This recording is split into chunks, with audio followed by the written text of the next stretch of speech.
Is that Cheeto? Nah, I heard that nigga. Man, I'm still trying to get my shoes back. Motherfucker.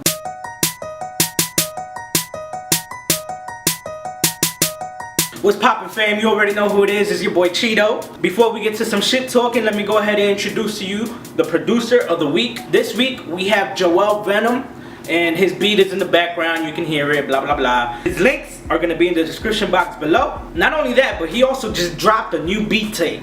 All hot beats, so go check him out. Again, all the links are gonna be in the description box below. Shouts out to Deefy. I know I covered Jesus, but I left out J. Cole's album. Not because I didn't like J. Cole's album, but because I just blatantly forgot. I barely knew that J. Cole was dropping an album and so forth, and I just really didn't want to change up my video already that I had my script done and I had half of it recorded.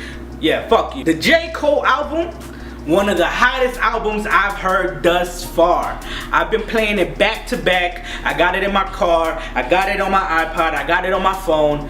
Bruh, this album is sick. By far way better than Kanye's. No competition. So what's this I hear about a J. Cole fan threatening to kill his sister if J. Cole doesn't retweet him?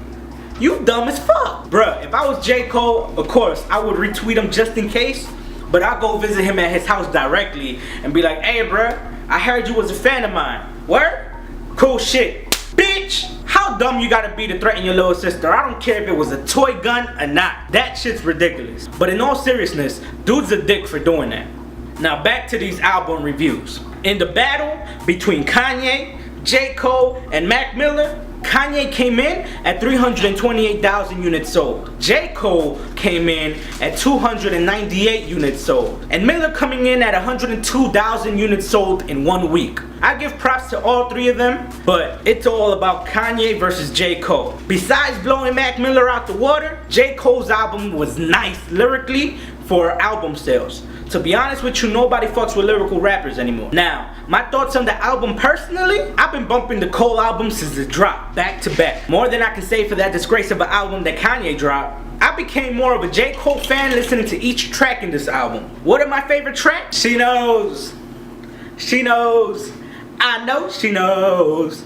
I know she knows. Power Trip and I Let Nas Down. There's other little favorites that I like. He comes lyrically hard and a lot. Born Sinner is one of them too. But I really want to know what you thought about the album. So tell me in the comment box below. So this nigga's at it again. Bruh, when you gon' learn? Leave these bitches alone. I walk up in the club, fuck everybody. So Chris Brown was in Ultra Lounge, right? Out there in Anaheim, you know, having a good time, vibing, singing, performing, getting some uncrazed fans wet. And he's just over there having a good time. And according to some sources, he pushed this bitch down some steps. Now Chris, I don't care how much you hate Rihanna. If you keep pushing her down shit, her forehead gonna become a firehead. But this chick must be some kind of crazy. Or at least that's what the source said. She was just some overcrazed fan who got drunk as fuck and wanted a quick check. That or she wanted Chris Brown's fine china. Either way, she was drunk and nobody knows if Chris Brown tripped her or if she fell on her own. How you trying to start from the top and end up at the bottom? Backward ass thoughts. But that doesn't get you off the hook so easily, Chris. You still have to answer to that hit and run charge. You see what I mean? You need to stop tying Rihanna to your bumper and trying to play chicken with people. But nah, Chris Brown got on Twitter and tried clearing his name. Shit, I would've done the same. Y'all niggas be wildin' on him. Hey, look who's talking. Hey, you, yeah you, fuck you. So let's take this down a notch. I know we usually talk shit, you know, give some props, but this right here is all props. I mean, after 17 years, after all this time in hip hop, a rapper, Tupac to be exact, gets a star in the Walk of Fame in Hollywood, being the only rapper worth mentioning that got a star. I mean, Diddy got one too, but who gives a fuck about that nigga? It's about to be a gangsta party out in Cali once that drop. And not only is he bound to get a star, but all his songs are gonna be featured in a Broadway musical called Holla If You Hear Me. Kenny Leon gonna have a lot of work to do if he's gonna put all the Tupac songs in his Broadway musical without having the Broadway musical be about Tupac. It's about time hip hop got correct recognition. And as a fan and artist, I feel proud to be part of hip hop. And I know Tupac's family's happy. Shit, I know I would. Now, back to the shit talking. I wasn't gonna cover this irrelevant bitch at all, but she fighting for her way into relevancy. How the fuck do you go from this to this? Tell me, how? In the comments below, tell me, how the fuck do you go from that to this?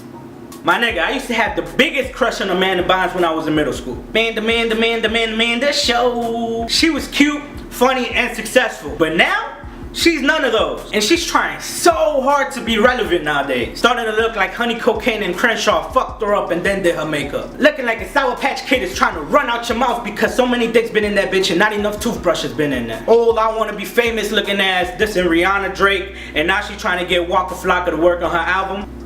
Really? Walker, big dog. You know we cool, right? I got one tip for you. Rude! The album is going nowhere fast. She trying to pull a Kanye, get all this negative feedback around her, and then drop her album and try to get all the popularity she gained from her negative feedback and becoming more sales for her. That shit ain't gonna work. My nigga, that album is gonna be a flop. ASAP. Get out. Abort. Retreat. But after this, I hope I don't have to talk about that bitch ever again. I threw all my Amanda Bynes posters out the window, on fire, attached to a homemade bomb. This bitch looking like she stuffed pork grease under her shit. And then, the fake implants she got, she takes them out like, man, this shit don't feel right no more. Like it's a fucking fashion statement. My nigga, how fucked up is the world nowadays where boobs are a fucking fashion statement? Implants, fucking fashion statement. But then again, all these little 12-year-olds want to get pregnant and become that a fashion statement. Don't even get me started on that shit. Anyways, feel free to comment on all the topics that I touched on today. And remember, if you want to see what I'm going to talk about next week, go ahead and follow me on Twitter, Instagram, and all that shit. Don't forget to subscribe, comment, share, like. Remember, stay classy, my friends. You are now dismissed.